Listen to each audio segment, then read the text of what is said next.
ça. Oh, mais ça continue. Ah, mais salut.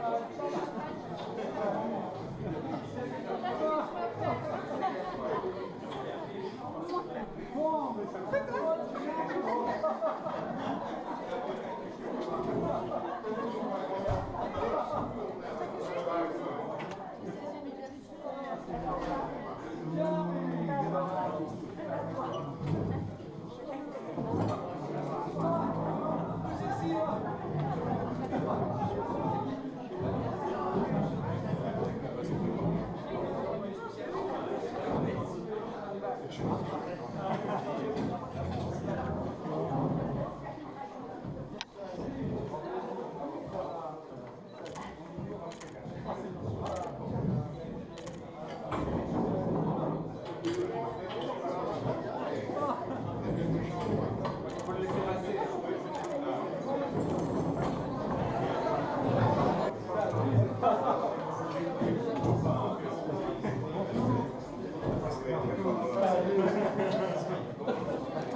Oui, ça va.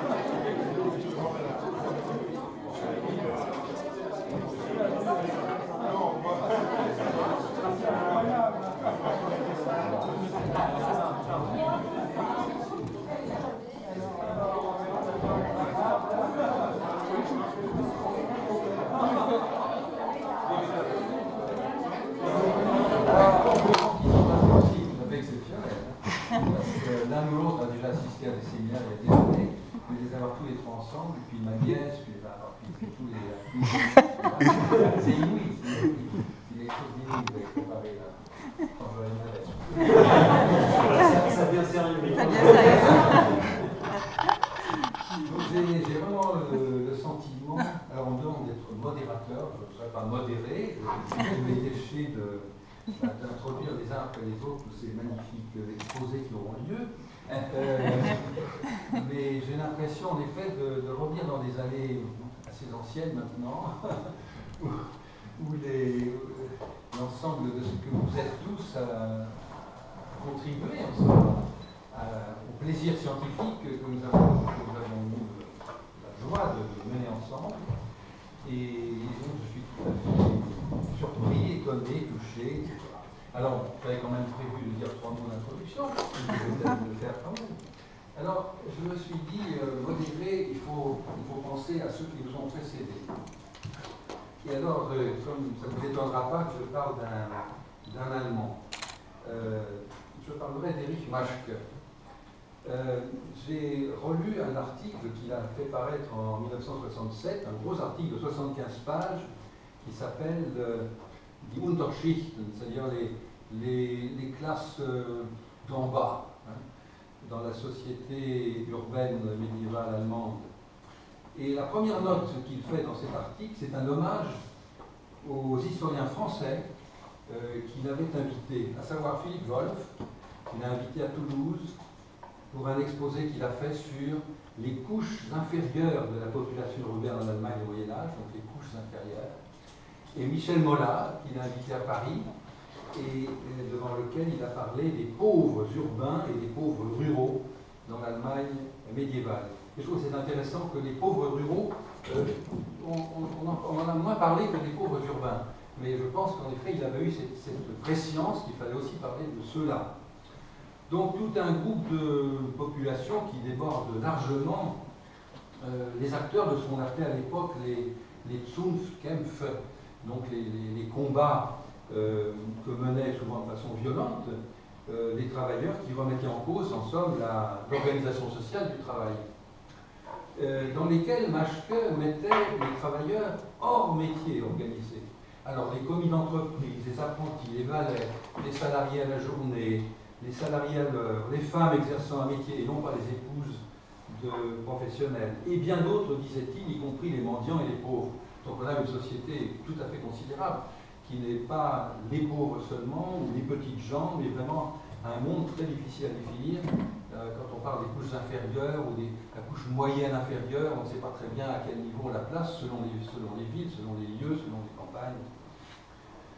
Donc sa première réflexion portait sur l'aspect juridique de l'organisation sociale, à savoir ceux qui, pour des raisons diverses, se situaient en somme hors du droit de bourgeoisie.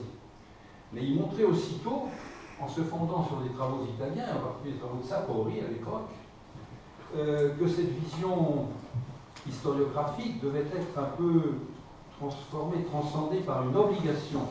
Et je cite en français ce qu'il disait: les souffrances collectives ont leur poids dans l'histoire. Elles doivent donc être prises en compte par les historiens. Et ici se posait, selon lui, la question des sources. Il dit encore, et je trouve que c'est aussi une belle formule, quand il s'agit des pauvres, tout disparaît avec leur mort. Ce qu'il y a de noir dans la vie tombe aisément dans l'oubli. Das Dunkel des Lebens findet seine Entsprechung im Vergessen. Alors, sur ces traces prémonitoires laissées par Maschke, Dirlemayer, un autre grand historien allemand, a consacré un très gros livre qui, je pense, est l'annonciateur des travaux de Piketty, car c'est un livre qui est consacré au problème des rapports entre la fortune et le niveau de vie. Il l'a écrit en 1978 et il a travaillé en somme sur les revenus et sur le panier de la ménagère, disons. C'est un livre, lui, qui est fondé sur des types de sources que nous connaissons bien tous, qui sont les sources de l'imposition et les sources du salariat. Mais nous savons aujourd'hui, grâce à vos savants travaux, l'importance de ces pistes, évidemment, pour savoir ce que sont les couches inférieures d'une société, ce petit peuple qui vit de son travail et qui tente de survivre avec un minimum vital, vous pouvez dire. Alors, ils ne sont pas tous pauvres, mais ils sont tous dans une situation, disons, de faiblesse sociale, et certains le font violemment savoir. Les Champi, on en verra tout à l'heure. Mais d'autres demeurent tout à fait discrets dans leurs médiocres conditions d'existence. Et c'est à d'autres sources, peut-être qu'il faut faire appel pour les rencontrer, en particulier des testaments ou des autobiographies qui révèlent en somme, quand je pense au testament vénitien, je pense à des gens que le notaire interroge en disant mais enfin, qu'est-ce que vous donnez aux pauvres? Les gens disent mais je n'ai rien à donner, je suis pauvre. Ils n'ont rien à donner à des œuvres de charité. On trouve des gens qui... un boulanger allemand, que je connais bien, qui laisse à sa mort la liste de toutes les dettes que sa femme devra apurer. Alors qu'est-ce que c'est comme dette? C'est simplement qu'il a donné du pain à des gens qui n'ont pas pu le payer. Donc il y a la liste des personnes qui ont reçu du pain gratuitement, puisqu'ils savent d'avance qu'ils ne seront pas payés. Parfois ce sont les patrons qui demandent à ce boulanger de payer leurs propres ouvriers. Voilà, on est dans une situation comme ça où on aperçoit un peu ce que sont les gens qui subsistent. Ou bien on a aussi des sources, je dirais, autobiographiques qui ont l'avantage de présenter parfois une ascension sociale. C'est-à-dire des gens qui se souviennent d'où ils viennent et qui, arrivés à un certain niveau de fortune, et je pense ici évidemment aux plateurs par exemple, qui sont des hommes de culture, non pas des hommes d'affaires, parce qu'il y a des hommes d'affaires qui racontent comment ils ont commencé avec 3 sous, et puis il y a ceux qui, comme Thomas Platter, qui est un petit garçon qui a 6 ans, est orphelin et recommandé à un prêtre qui a compris que c'était un garçon intelligent. Pour l'instant, il garde des chèvres, voilà, il risque de tomber dans la montagne tellement il est petit et maigre à côté de ses bêtes, etc. Eh bien, quand on le retrouve à la fin de sa vie, quand il a 70 ans, il raconte sa biographie, il raconte son histoire. Il est devenu un notable à Zurich.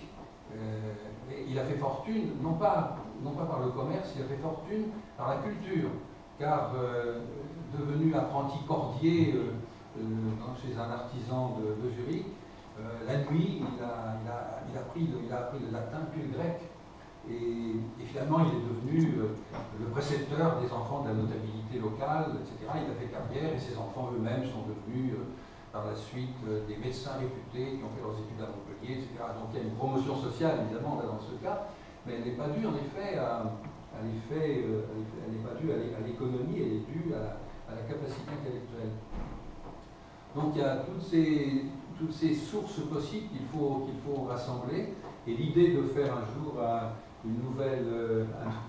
une série de séminaires, ou qui sait, des rencontres sur ce thème des petites gens, comment faire l'histoire des petites gens, petites histoires.